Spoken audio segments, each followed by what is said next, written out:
You should insist as a reader to get the primary material and go look it up.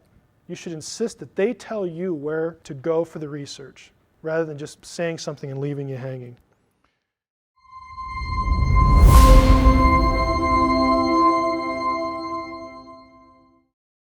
I want to read you a few excerpts from the Gnostic Gospels.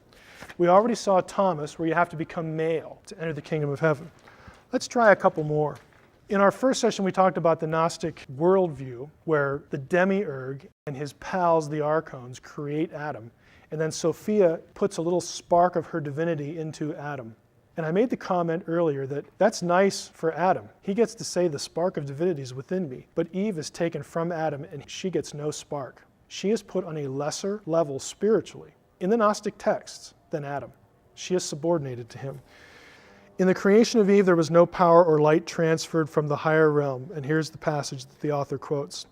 The Apocryphon of John, chapter 22, verse 28, beginning there. Then the epinoia of the light hid herself in Adam. And the chief archon wanted to bring her out of his rib, like, get out of there. But the epinoia of the light cannot be grasped. Although darkness pursued her, it did not catch her. And he became part of his power, or out of him. And he made another creature in the form of a woman, according to the likeness of the epinoia. Epinoia is another one for the first thought. Remember we talked about that in the first session, the divine feminine in Gnosticism. So we're going to create Eve to be like her. And he brought the part which he had taken from the part of the man into the female creature, and not as Moses said, in his rib bone. And then it's over. The point is, she doesn't get the spark. Here's another one in verse 36. Attitudes towards sex, sexuality. And Dan Brown hits on this all the time about how the Gnostics were just so more enlightened when it came to sexuality. The origin of all sexual desire, according to Gnostics, comes from Eve. She's the reason why men lust. It's her fault. Now, here's the passage, Apocryphon of John again. Now up to the present day, sexual intercourse continued due to the chief archon. And he planted sexual desire in her, Eve, who belongs to Adam. And he produced through intercourse the copies of the bodies, and he inspired them with his counterfeit spirit.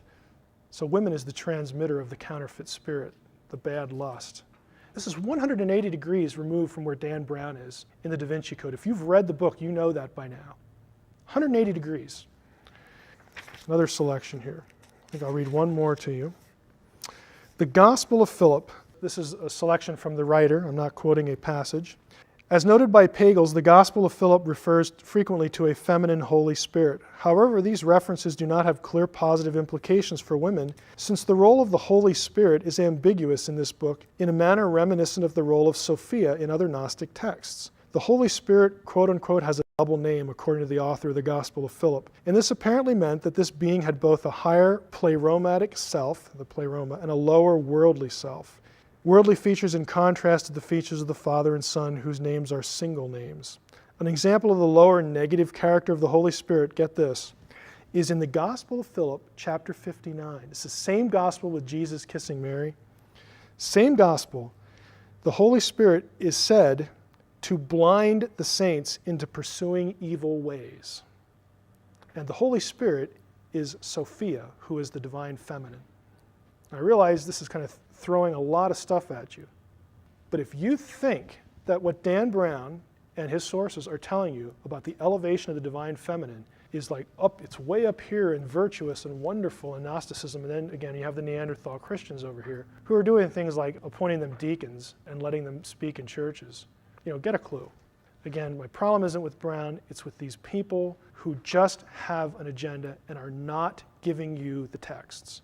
You should insist as a reader to get the primary material and go look it up. You should insist that they tell you where to go for the research, rather than just saying something and leaving you hanging. Those who go astray are the ones that the Spirit begets. They go astray because of the Spirit. It's the Gnostic Gospels. Again, I'm not quoting anything from a Roman Catholic source that was part of the greater conspiracy. Okay, I'm not quoting something from a fundamentalist Christian. I'm quoting something from a guy's dissertation on the role of women in Gnosticism, which, by the way, is approved by one of the guys on the team who put together the Gospel of Judas, an expert on Gnosticism. By way of summary again, go and insist in these writers, the ones who are proclaiming what they're giving you as research, as the truth. you should insist from them, I want to know where you got that. You give me chapter and verse in the Gnostic texts, and I will go look it up. Because if you do, if they're brave enough to do that, you're going to find a quite different story than what you're getting.